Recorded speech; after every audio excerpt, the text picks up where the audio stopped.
it comes, and it sees them up to 5th, 29 points, level with Chelsea now. They've just gone above Sunderland in the process, and within hunting distance now of the top 4. Spurs' disappointment continues, back-to-back defeats for them.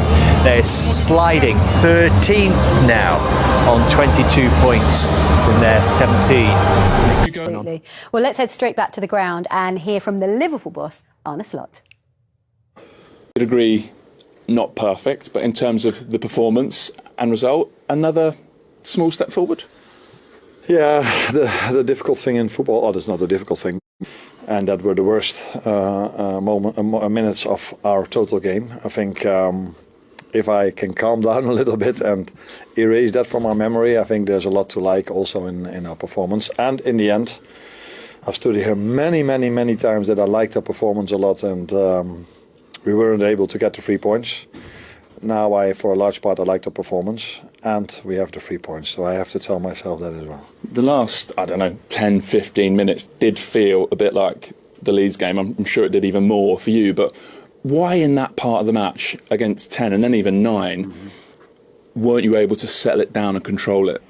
Yeah, because we didn't keep the ball when we had the ball.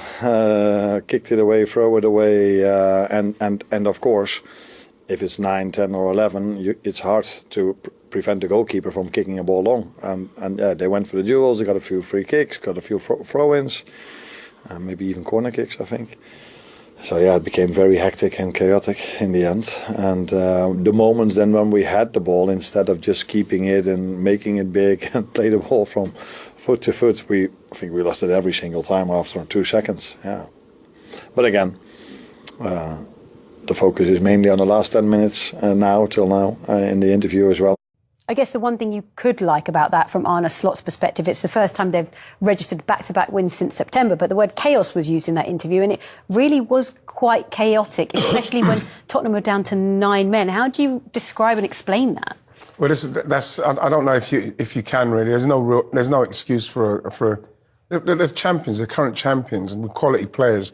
You go down to 10 men, it's easier because someone's going to be out of position and someone's going to be free. When you go down to 9 men, there's whatever's they just lost all their composure, Liverpool, because you're supposed to be able to with ease, keep the ball from 9 men. So again, you could see those are the problems with Liverpool at the moment, in the way that their game management there was totally off, and there's a lot of fragility in Liverpool. If they can't keep the ball, like they're still trying to hold off 9 men. There's still a lot of work to be done there for Slot, yeah. Which I'm sure he'll be addressing over the weeks. Let's talk about the 9 men. They were down to 9. Romero was sent off in the dying minutes of the game. His first yellow was for dissent. Yeah, I mean, Tottenham have got nothing to argue about, really. I mean, both red cards were justified, in my opinion. Romero, you can see him running aggressively towards the referee. You're not allowed to do that. He was in the referee's ear all day. So I don't think anyone can argue that he deserved a yellow card for that. Dissent, is something they were trying to stamp out the game. And in this situation, I mean, he'd already won the free kick. Why are you kicking out? It's aggressive foul play. He's won the free kick, and then he goes and kicks him into the arm. I mean, it's not a red card in isolation, it's in the arm, but it is an aggressive play, and it absolutely warrants a second yellow. It's just indiscipline there, I think.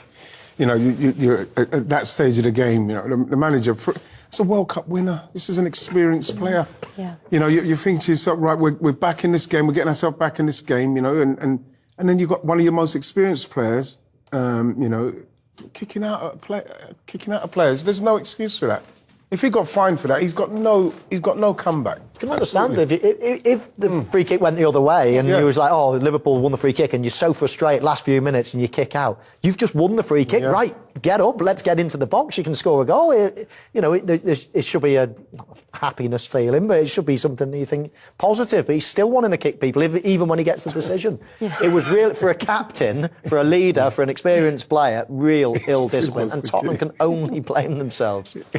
Well, I'm sure we'll be revisiting this very shortly, but we do have to move on because we still have 2 more. Well played, another goal for you. I guess most importantly, another win for the team. does it almost feel a bit of a relief as you stand there now, just because the last part of the match was crazy? Yeah, it was a tough game. We knew 2-0. I think the game was on our ends, and again, we just put us on difficulties. But that's also been a good team to not concede when you at 2-1. So I think we kept the result, and that's a good thing. And we have to keep going. It's gonna be a long way to be confident and to go through each games and win. Yeah, is it almost strange how football goes? You're 2-0 up against 10 men, you seem in complete control, and then the minute they score, I guess the crowd comes into it and suddenly everything just seems harder for you. That's part of football, like the fans of the Spurs been unbelievable today. I think they pushed them really hard, so obviously it was a bit difficult for us, but we have our fans also. They've been great today. They pushed us, and we kept the result. Yeah, and do you think with each win, maybe we'll see less of what we saw in the last 10 minutes where it gets difficult? Because after a bad run, I guess when you have a bad moment in the match, suddenly the confidence just slips away a little bit. Yeah, obviously, like when they score, we saw that they was pushing, and it was a bit difficult for us. But I think we had the control of the game. If we take like the totality of the game, we had the control, so we deserve to win today, and that's what we did. They did, and that is the most important thing. 5 goals in his last 3 Premier League games. Righty, talk us through his goal. Worth mentioning that Vert's got the assist, his first Premier League assist. Yeah, Isak. Isak, let's have a look at Isak. Isak, well, this is what he's capable of. Obviously poor play from Tottenham, but good play from Liverpool from that point on, and then it's a very clinical finish. You'd expect him to take the chance there. It's unfortunate what's happened to him because he's obviously done something to his knee, but this is what you saw when Mike tried to go over the top, wasn't he? Yeah, I mean, he did have a simple ball, didn't he? Yeah. He could have played safe. I mean, we were looking at half-time how safe Tottenham were playing. That might have been a desperate ball, but he decided to go for it, and it didn't come off. And then, of course, once you make a mistake as a defender or any player, you want to rectify it. You start running around chasing the ball, and maybe he could have done a bit better there. But from a Liverpool point of view, weight of tiny little things make such a difference. Wirtz, people might be thinking he's having quiet games, but he just does so many little things that just, if you know, it just takes your breath away. But this is the one bad thing that's come from that goal. So disappointing. It's very hard. Obviously, it's the shooting leg as well. It has to be as he shoots and plants, and then obviously Van de Ven collides into him, but it's his shooting leg, his left foot or his left knee that is the one that's injured there. So fingers crossed it's not a bad one. Yeah, we wish him all the best. We hope we see him back on the pitch soon. Let's talk about now Ekitike's goal. It's number 8 of the season for him in the Premier League. He is shining. It's a brilliant start to Liverpool. His Liverpool career. He's hit the ground running, but this is a great goal. He gets a bit. That's tough, and it was the new signings, Daniel, that were making an impact. Yes, they were, and for me, it's this pass here, the weight of it, the direction of it, of Ekitike. The run's fantastic, and the finish, wow. Obviously, the challenge injures Isak, and it doesn't look very nice. But you're thinking here, you've got time on the ball, it's a lacklustre pass, and it goes into him. But it's this pass here for me that sets them off on their way. And the weight of this pass, the run of Isak and the finish is absolutely brilliant. He'd be delighted. Wirtz will be relieved as well to get himself Such a shame for him to finish like this. One of his best moments in a Liverpool shirt, but then to suffer what looked like potentially a serious injury. And you know what? There's nothing worse in football than being injured. I've been there, throughout my career when I was playing. It's honestly the worst thing, especially when you're trying to build a bit of momentum. You're searching for answers within yourself. What am I doing wrong?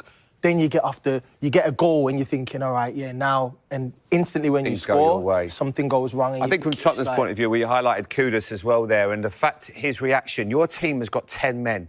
You're fighting for your lives, you need to get something out of this game.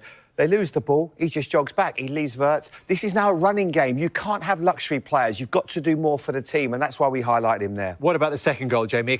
Isak goes on, but Ekitike then does get his goal. Goes goal. back to being in a central position. Yeah, this is exactly where he wants to be.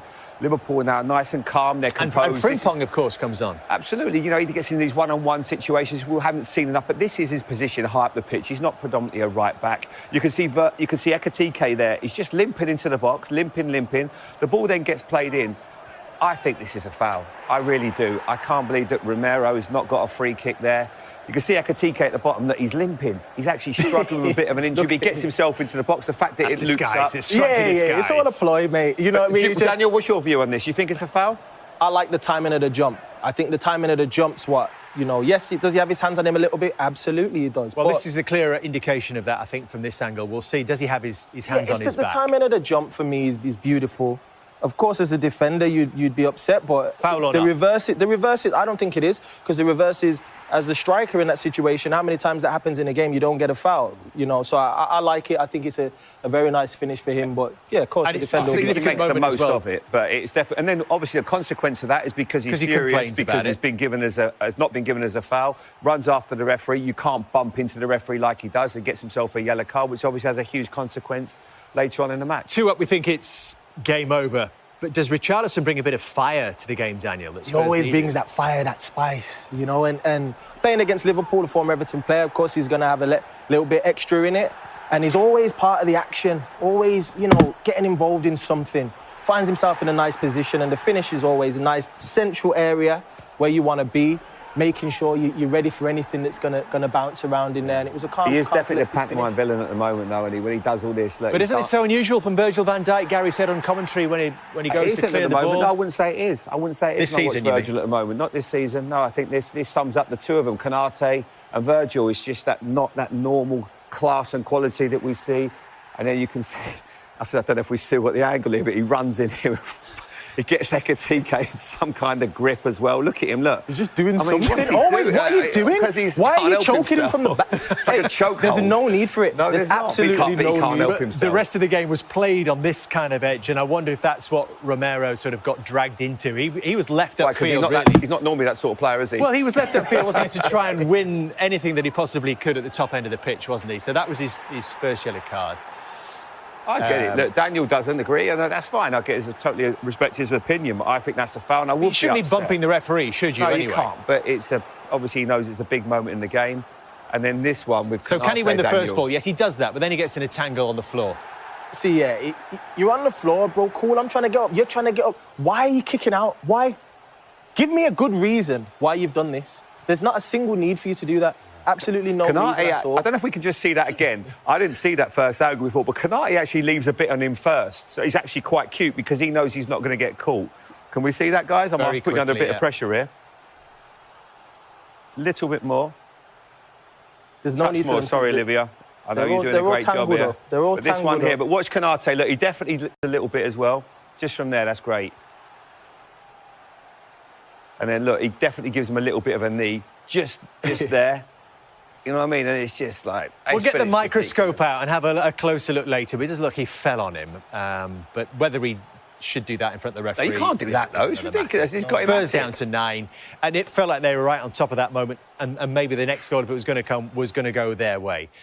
It didn't happen. You can see more reaction on Sky Sports News and across our digital platforms. Liverpool held on to get a really important away victory. Spurs probably. This is why Xavi Simons was sent off by John Brooks after the VAR review. Is a tackle or challenge that endangers the safety of an opponent or uses excessive force or brutality, and it must be sanctioned then as serious foul play. And these considerations are speed, intensity, force, degree of control, or point and extent of contact. So, Jamie, Daniel, with that in mind, is this serious foul play? Well, normally red cards ruin games, but not in this case. It's been that bad. I mean, the game has been awful, and Xavi Simons has just done something so ridiculous. Now, I just don't know what he's thinking. He's tried to add intensity to the game, show some aggression, but he's just got it completely wrong. Of course, it's a little bit unlucky. I don't think that he bumps into the back of him. But he catches his Achilles. And it's a stupid challenge that, unfortunately, constitutes a red card in this day and age. Yeah, it's unfortunate, man. I mean, But yet again, Daniel, is it one that looks a lot worse in slow motion? it does. It does look a lot worse. And I've been the guy like a Xavi Simons who's trying to affect the game. Defending's not your high skill set. And you're trying to affect it, you're trying to barge into somebody or do something. He's just got it wrong in how he's gone about it. I don't think he's a malicious type of player that would intentionally want to injure his national team teammate, or he's trying to press, he's trying to show the fans he's doing, trying to affect the game. He's got it completely wrong. Do you think as well that the way Virgil is with it, he's sort of enticing the pressure? And there was a very similar one. Well, no, the intensity of the one earlier in the season with Anthony Gordon, when he comes crashing into the back of him. But Virgil does sometimes do that. But look at this one. This is like, you know, that ticks every box for a red card. But obviously Virgil's involved with that one as well.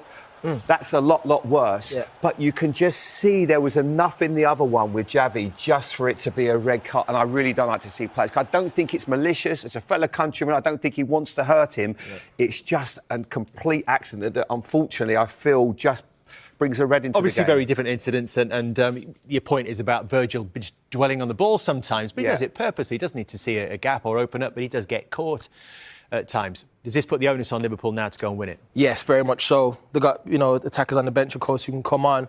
Maybe a formation change. Maybe they go to a diamond and bring on Isak up front with Ekitike, which would be nice to see. And they've got Chiesa as well. But I think they've now got to start to speed things up and more rotations and be decisive in the last third. It's been a poor first half. There is absolutely no getting away from that. You're watching a Spurs team who are really low on confidence. And maybe as a consequence of that, Xavi Simons... Welcome back to Premier League Live. Well, there is the story of the match in the first half between Spurs and Liverpool. Look, they both had shots. They both had a shot or couple on target for Liverpool. But really the main talking point was the fact that Spurs are down to 10 men. Things went from bad to worse for them. Yeah, but it was their own fault. I mean, it was a ridiculous challenge, really. Do you know what? It almost looked premeditated. There's no chance on earth that he's going for the ball here. He's miles away, Simons, from the ball. And it's really strange because they're both teammates for the Dutch national team. It's really strange that he would... I mean, in my eyes, he's tried to leave one on him there. I mean, you know where you're planting your leg. That's high. It's quite aggressive. It's nowhere near the ball. And I think he's probably going to, in his mind, maybe taking a yellow card just to leave a bit on Virgil there. For you, but why in that part of the match against 10 and then even 9 weren't you able to settle it down and control it? Yeah, because we didn't keep the ball when we had the ball. Kicked it away, throw it away, and of course, if it's 9, 10 or 11, it's hard to prevent the goalkeeper from kicking a ball long. And they went for the duels, they got a few free kicks, got a few throw-ins, maybe even corner kicks, I think.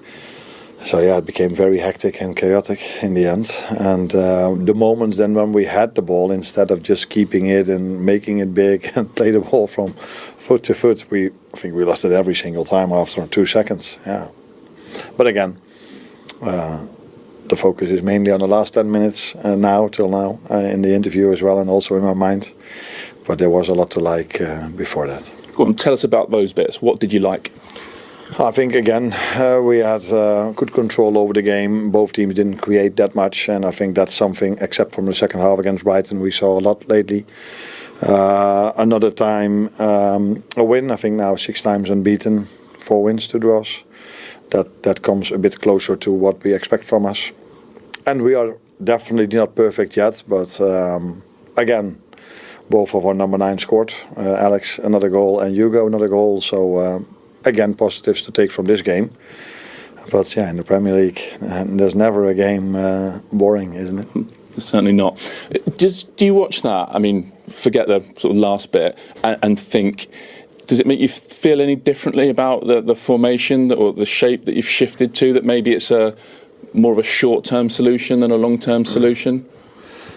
Now, when the other team goes down to 10 and even to 9, I think it's more useful and helpful if you have wingers that can dominate the 1v1 on the sides, because then if it's 1v1 you can take them on, you already have an extra player. Okay, so you missed not just Salah but Gakpo today. Yeah, Mo as well, but he's not available. That's what you mean with not missing him. But if the other team goes down to 10, I think wingers are very important that can create. This is also what you saw when I brought Jeremy in, because he was the one that created the 2-0 with a 1v1 action. And So yeah, I've said before, I don't think if we have wingers available, we can also adapt. But at this moment of time, with the players available, I think this is the best for us to get as much points in as we would like to bring in. So obviously a key talking point in the match is that they lost 2 players to red cards. What did you make of those decisions? I guess the second one in particular is pretty clear. But what did you make of the physicality, the intensity, if that's the right word, in the match? The second one was the second yellow. It was 2 yellows, wasn't it? I think it was just it was 2 yellows. Right? Yeah. So I don't know what he actually did to get his second yellow. It was a kick out at Canate. I mean, that could have been a red, to be honest, straight off. Okay. So yeah, that I didn't notice. But if you tell me this, then that's that. And the first one, was. I don't think it was intended, but yeah, the way he touched him and where with his foot. A few times in our games, this hasn't been a red card, by the way. Burnley, and I can come up with some others last week against Brighton. But this time it was, so it's once in a while nice as well that they make those decisions for us. Did you think it was an overly physical match? I can think of a couple of bits aside or on top of the red cards. No, but it doesn't have to be an overly physical match if you have your touch that high as he had them. At least that's the one clip I saw. It came across like that and it came from behind. Again, I don't think it was his intention, but it looks bad when you see it back in a video. So yeah, I think there's a fair chance that the VAR overturns that decision to a red card. Not always, as we've seen this season. But this time he did. Lastly, he got a great goal, but how is Alexander Isak? Yeah, difficult. So short after the game is difficult to know what he exactly has, but it's never a nice thing when you score. I think after the goal he collapsed.